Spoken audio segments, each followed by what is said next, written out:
दोस्तों, इजराइल और फिलिस्तीन की जंग के कुछ बड़े अपडेट लेकर एक बार फिर आपके सामने हाजिर हूं। हमास युद्ध रोकने को तैयार हो चुका है। जी हां, हमास की तरफ से सीज फायर करने का ऐलान कर दिया गया है। इजराइल के सामने उसने प्रस्ताव रखा है कि हम सीज फायर करने के लिए तैयार हैं, इस जंग को खत्म किया जाए। जिसके बाद तमाम मीडिया पर चलाया जा रहा है कि हमास ने घुटने टेक दिए जब इजराइल ने तगड़ी कार्रवाई की। लेकिन हमास की तरफ से जो कहा गया है वो आपको बताता हूं। हमास के वरिष्ठ नेता मूसा अबू मरजूक ने एक बयान जारी करके कहा है कि हमने अपना लक्ष्य हासिल कर लिया है, हम इजराइल से संभावित संघर्ष विराम पर संवाद के लिए तैयार हैं। यानी हमास बातचीत करने के लिए अब तैयार हो चुका है इजराइल से, और हमास का कहना है कि हम अब इस जंग को रोकने के लिए पूरी तरह तैयार हैं। आखिर हमास ऐसा क्यों कर रहा है? इसके पीछे की एक बहुत बड़ी वजह यह है कि इजराइल की तरफ से जो ताबड़तोड़ फिलिस्तीन और गाजा पट्टी पर हमले किए गए हैं, इसकी वजह से लाखों फिलिस्तीनी बेघर हो गए हैं। अपने बच्चों को लेकर अपने घरों को छोड़कर फिलिस्तीन के लोग समुद्र किनारे जाकर रहने को मजबूर हो गए हैं। एक बड़ी खबर यह भी आ रही है कि इजराइल ने फिलिस्तीनियों का खाना पानी भी बंद कर दिया है, बिजली भी बंद कर दी है। अब आप सोचेंगे ऐसा क्यों? आखिर इजराइल फिलिस्तीनियों का खाना पानी बंद कैसे कर सकता है? आपको बताते चले, जो समुद्री एरिया है वो पूरा का पूरा इजराइल के कब्जे में है। तो जो भी खाने पीने का सामान फिलिस्तीन के अंदर आता है, गाजा पट्टी में आता है, वो समुद्र के एरिया से ही आता है।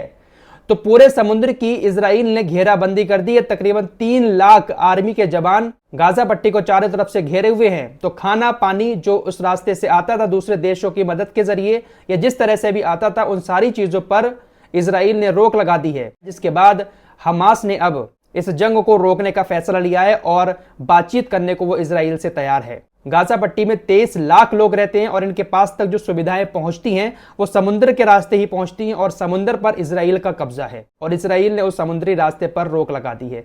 इजराइल का प्रधानमंत्री तानाशाह बना हुआ है, वो पहले से ही है क्योंकि गद्दी पर काफी टाइम से बैठा है, तो तानाशाह बन चुका है वो इस वक्त इजराइल का। इजराइल के लोगों के लिए भी वो तानाशाह है। हाल ही में एक बिल लेकर आया था जिसमें सुप्रीम कोर्ट की कोई नहीं चलेगी अब इजराइल के अंदर। जो प्रधानमंत्री कहेगा वही माना जाएगा। सुप्रीम कोर्ट की बात इजराइल के अंदर नहीं मानी जाएगी। तो काफी लंबे टाइम से कुर्सी पर है, इसलिए वो तानाशाह बन गया है। एक और खबर आपको बता दूं, इजराइल जंग रोकने को तैयार नहीं है, वो लगातार हमले कर रहा है। हमास की तरफ से प्रस्ताव रखा गया है। अब ऐसे में हमास की तरफ से एक और बड़ी बात कही गई है। हमास की कासिम ब्रिगेड के प्रवक्ता अबू उबैदा ने एक बयान जारी करके कहा है कि इजराइल ने अगर बिना किसी इंफॉर्मेशन के हमारे ऊपर हमला किया, बिना चेतावनी दिए अगर इजराइल एकदम से कहीं पर भी हमला करता है हमारे ऊपर, तो हमने इजराइल के जिन आम नागरिकों को बंधक बनाया है, तो हर हमले में एक आम नागरिक को हम मारेंगे।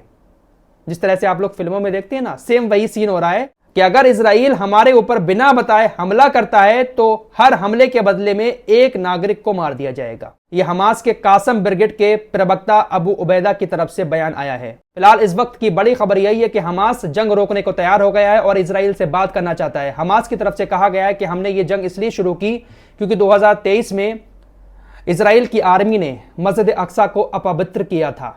वहां पर बम बरसाए थे, गोले बारूद फोड़े थे, जिसकी वजह से मस्जिद अक्सा अपवित्र हो गई थी। इसीलिए हमने ये बदला लिया है इजराइल से। हमारा काम हो चुका है, अब हम इस युद्ध को रोकना चाहते हैं। देखते हैं कि इजराइल हमास की बात मानता है या फिर इजराइल इस पूरे मौके का फायदा उठाते हुए पूरी गाजा पट्टी को अपने कब्जे में करने की कोशिश करेगा, क्योंकि बड़ा जखीरा हथियारों का अमेरिका भी भेज चुका है। अमेरिका ने मौके का फायदा उठाते हुए एक बड़ा जखीरा हथियारों का भेज दिया है।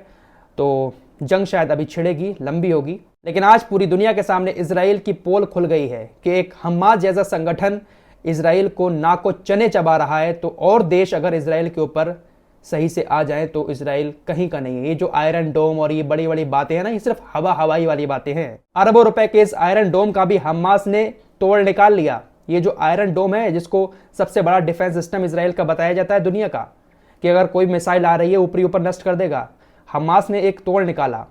ये जो आयरन डोम है, ये एक साथ आने वाली मिसाइलों की बारिश को नहीं रोक सकता। हमास ने इसीलिए 20 मिनट में 5000 रॉकेट दागे। इसीलिए ये डिफेंस सिस्टम जो है आयरन डोम पूरी तरह से फेल हो गया। वैसे अगर लॉजिकली सोचा जाए, इजराइल की ताकत को देखा जाए, तो अंदाजा आप इससे लगा सकते हैं कि छोटा सा ही तो है गाजा, छोटा सा ही है हमास संगठन। इजराइल जितनी ताकत दुनिया में दिखाता है कि मैं इतना ताकतवर हूं, उस हिसाब से तो शायद इजराइल ने इन सबको अब तक नेस्तो नाबूद कर दिया होता, लेकिन जितना दिखाया जाता है उतना शायद है नहीं। तानाशाह बनना है प्रधानमंत्री नेतन्याहू।